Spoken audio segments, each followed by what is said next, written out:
Good morning, everybody. Welcome to Mick's Retirement Adventures. So this is going to be the shortest turkey video you've ever seen, or I've ever produced. So last week when I was hunting with David, I learned a ton.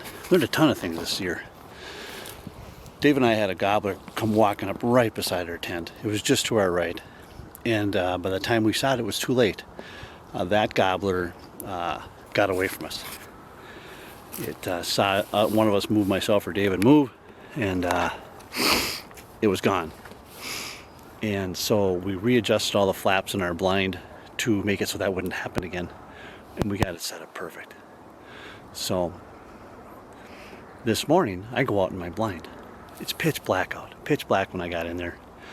I got up as I'm walking in, the moon or something I could see these black things up in the trees. I shined my light on one of them, but my light just wasn't powerful enough to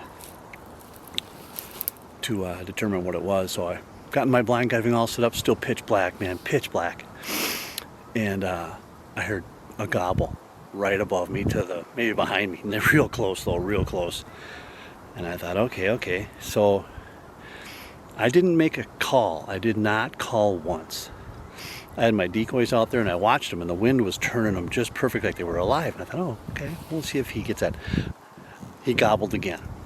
I did a couple of soft clucks, just a couple of very soft clucks. And he didn't respond, and I didn't do anything. I did not make another call. But this time, I heard two hens get out of the tree. One of them landed right beside my tent, right beside it. He just literally landed 10 feet on the trail we walk on. And maybe 2 minutes later, this Jake that I shot walked right the trail. Same thing he did one of them did last weekend with David. But this time we were set up. So what happened is I learned again. He walked right by me and was going to my decoys.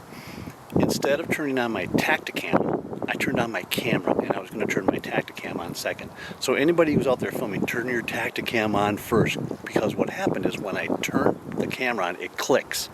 I have a Canon, I used 90D, so when you turn it on, it clicks, and he heard that. He was probably within 10 yards when I turned it on, and he freaked, and he started going away from me.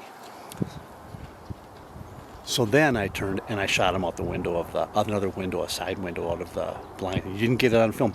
If I would have turned my Tacticam on first, I would have had it. So anybody out there is using both a camera and a Tacticam, turn the Tacticam on first. It's quiet, and my camera makes noise. So I'll show him to you.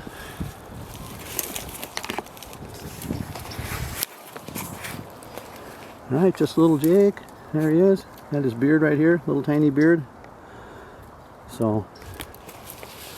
Cool little turkey. Make some good fodder, plate fodder for my wife and I.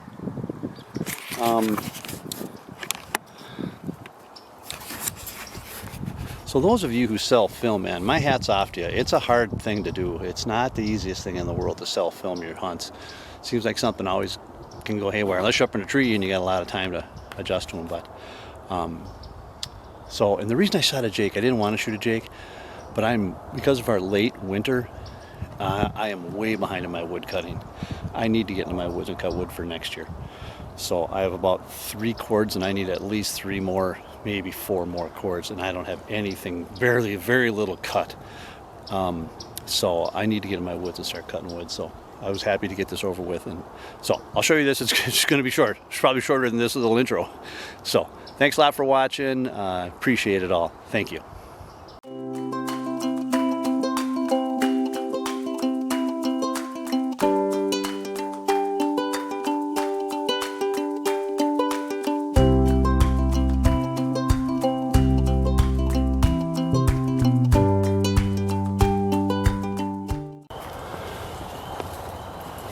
Out in the turkey blind. Welcome back to Mick's Retirement Adventures. Filmed David last week. No luck for him. Saw some gobblers, but no shots. I'm all set up in the blind. Just waiting for legal shooting time and a few gobblers to come around. My neighbor told me he saw some in the field to the north of me. So last time he saw them, so we'll see if they're in my woods.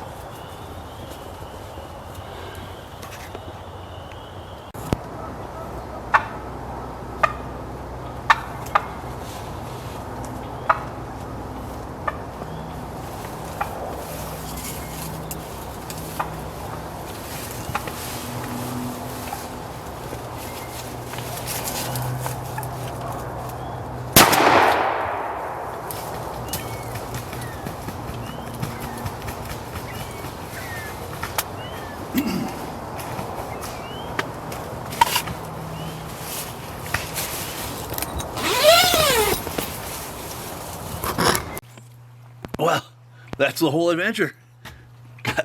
Got me a little Jake, so I'm done. I'm gonna start cutting wood. But before I let you go, I gotta show you the end of April in Minnesota. I live in central Minnesota, so check this out.